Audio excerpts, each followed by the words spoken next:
Muito bom dia para você, meu irmão, minha irmã. Nosso evangelho de hoje está em Marcos, capítulo 8, dos versículos 1 ao 10.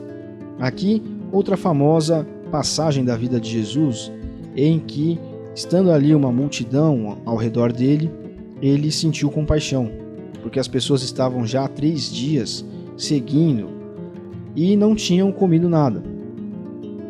Ele pensou, se eu mandar essas pessoas para casa, elas vão acabar desmaiando pelo caminho, porque muitos vieram de longe.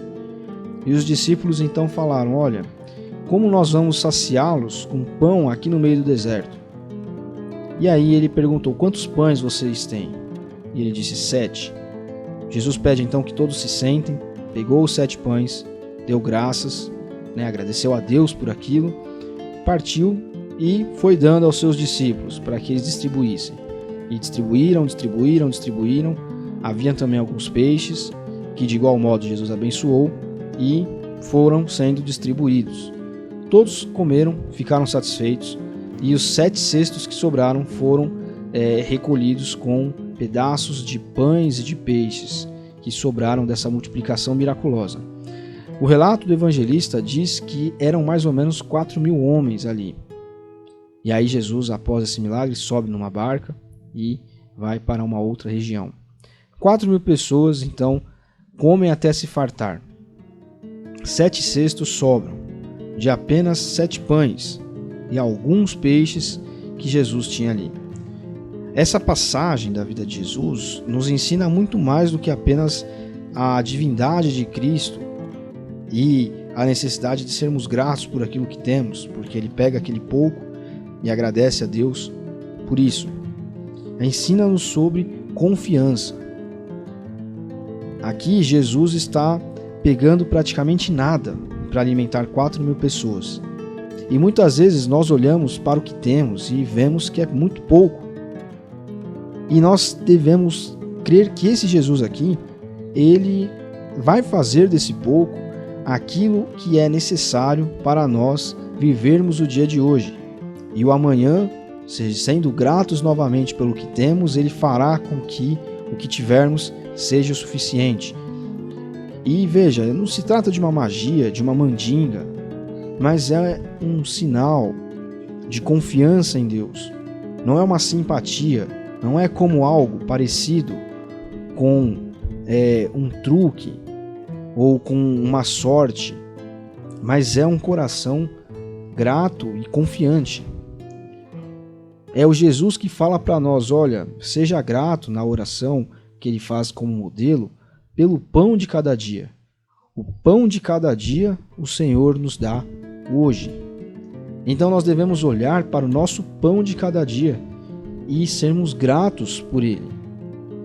Jesus pega aqui esses pães e peixes, ele agradece, e muito mais do que agradecer, ele sabe o que precisa ser feito e sabe que Deus o abençoará e o ajudará para que aquilo seja o suficiente para as pessoas que estavam ali. Nós devemos olhar para o nosso pão de cada dia. E eu não estou falando só do pão com manteiga que você tem em cima da sua mesa aí na manhã de hoje, que podem ser 10 pães para 5 pessoas, 10 pães para 2 pessoas, podem ser apenas 2 pães para 2 pessoas ou 1 pão para 2 pessoas. Eu estou dizendo de todos os pães de cada dia que nós temos, que envolve as pessoas que estão conosco sentadas à mesa, que fazem parte do nosso núcleo familiar, o nosso trabalho, as condições que nós temos, por pior que sejam, no Brasil, para chegarmos até o nosso trabalho, para podermos nos locomover. Eu sei que não é simples, na realidade de São Paulo, pegar um trem da CPTM pela manhã. Mas esse é o pouco que nós temos para hoje, e sejamos gratos, porque se olharmos ao redor, em outros lugares do mundo, ou até mesmo do Brasil, há pessoas que nem isso têm. Eu sei que muitas vezes o que temos sobre a mesa é pouco, mas com a confiança em Deus, esse pouco, mesmo que não se multiplique a ponto de sobrar em 7 cestos, como na história que estamos vendo, esse pouco será o suficiente para hoje. Senhor, obrigado pelo pão nosso de cada dia. E amanhã o pão nosso de cada dia dará para amanhã. E o que fará isso acontecer, como eu estava dizendo, não é uma simpatia, não é eu vou acreditar demais, isso vai dar certo. Não é nada disso, mas é a confiança no Deus que provê, no Deus que estava aqui em Cristo e com Cristo e fez com que do nada praticamente saísse provisão para 4.000 pessoas. Que nós possamos, a partir do Evangelho de hoje, olhar para o que temos e primeiramente sermos gratos, assim como Jesus foi grato pelo pouco que ele tinha. E, mais ainda, que nós creiamos nele como nossa provisão, como aquele que fará com que pouco ou muito aquilo baste para esse dia. E para amanhã, pouco ou muito, aquilo baste para amanhã. E a nossa confiança não está em nós mesmos, não está na economia do país, não está na nossa empresa, não está em nada. Está fundamentada, fincada, baseada, fortalecida e permanece naquele que criou todas as coisas e é Senhor sobre tudo e sobre todos. Deus abençoe você. Até amanhã.